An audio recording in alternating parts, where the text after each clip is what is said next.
নমস্কার বন্ধুরা, প্রতিমাবার কুকিং চ্যানেলে আপনাদের সবাইকে স্বাগত।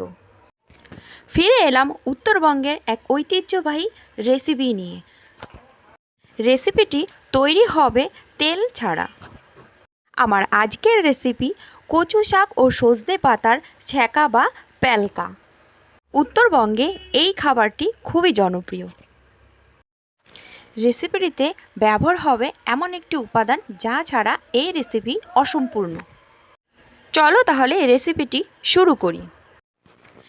নিয়েছি 20-25টা রসুনের কোয়া, 10-15টা চেরা কাঁচা লঙ্কা আর কিছু শুটকি মাছ। নিয়েছি সজনে পাতাগুলো আমি ভালো করে পরিষ্কার করে ধুয়ে নিয়েছি। আর নিয়েছি কচু শাকও আমি সেমভাবে পরিষ্কার করে ধুয়ে কেটে বেছে নিয়েছি। এবার শুটকি মাছে দিয়ে দিচ্ছি আগে থেকে গরম করে রাখা গরম জল। শুটকি মাছ গরম জলে কিছুক্ষণ ভিজিয়ে রেখে দেব। আর রসুনগুলো থেতো করে নেব। শুটকি মাছগুলো ভালো করে পরিষ্কার করে ধুয়ে নিয়েছি এবং একটি কড়াই নিয়েছি। কড়াতে আমি প্রথমে দিয়ে দিচ্ছি থেতো করা রসুন কুচি। রসুনগুলো দিয়ে ভালো করে ভেজে নেব। গ্যাসের ফ্লেমটা এই সময় মিডিয়াম টু লো করে দেব। এবার দিয়ে দিচ্ছি শুটকি মাছ দিয়ে আবার ভালো করে কিছুক্ষণ ভেজে নেব। দিয়ে দিচ্ছি কচু শাক আর দিয়ে দিচ্ছি সজনে পাতা। গ্যাসের ফ্লেমটা লোতে রেখে ভালো করে নাড়াচাড়া করে মিশিয়ে নেব।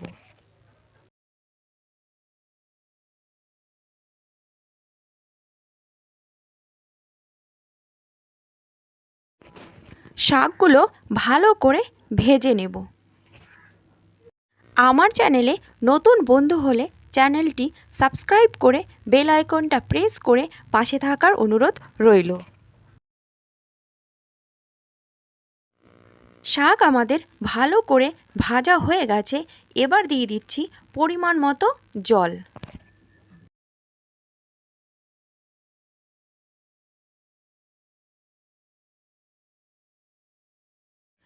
জল ফুটে উঠলে দিয়ে দিচ্ছি স্বাদ মতো নুন আর দিয়ে দিচ্ছি চেরা কাঁচা লঙ্কাগুলি। ভালো করে নেড়ে চেড়ে ঢাকা দিয়ে রেখে দিচ্ছি 5 মিনিট মতো।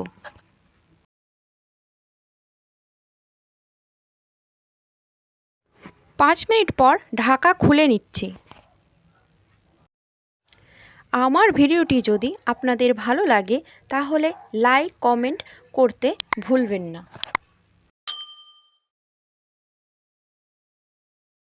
ভালো করে নেড়ে চেড়ে আবারও কিছুক্ষণ ঢাকা দিয়ে রেখে দিচ্ছি।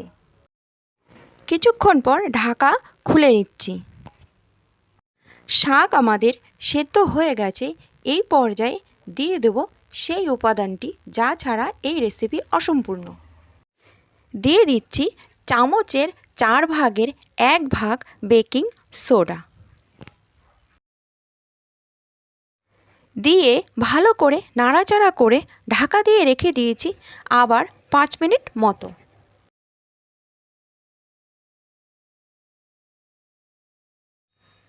ফিরে এলাম 5 মিনিট পর।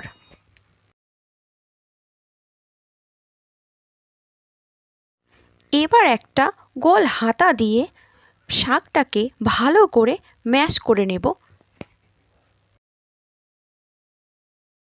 একদম ভালো করে ম্যাশ করে নিতে হবে যাতে কাঁচা লঙ্কা ও শুটকি মাছ ও শাকগুলো একদম নরম হয়ে গলে গিয়ে পুরো মিশে যায়। রান্নাটাই প্রায় শেষের দিকে। আপনারা চাইলে এই পর্যায়েও শাকটি নামিয়ে নিতে পারেন। আমি একটু শুকনো শুকনো করব তাই আরেকটু রান্না করে নিচ্ছি। রেডি হয়ে গেছে আমাদের ছ্যাঁকা বা প্যালকা। একটা প্লেটের মধ্যে নামিয়ে নিচ্ছি। এই রেসিপিটি ভাত দিয়ে খেতে দারুণ লাগে। ভাত দিয়ে এই শাকটি মেখে খেলে ভাতগুলো সুন্দর সবুজ রঙের হয়ে যায়।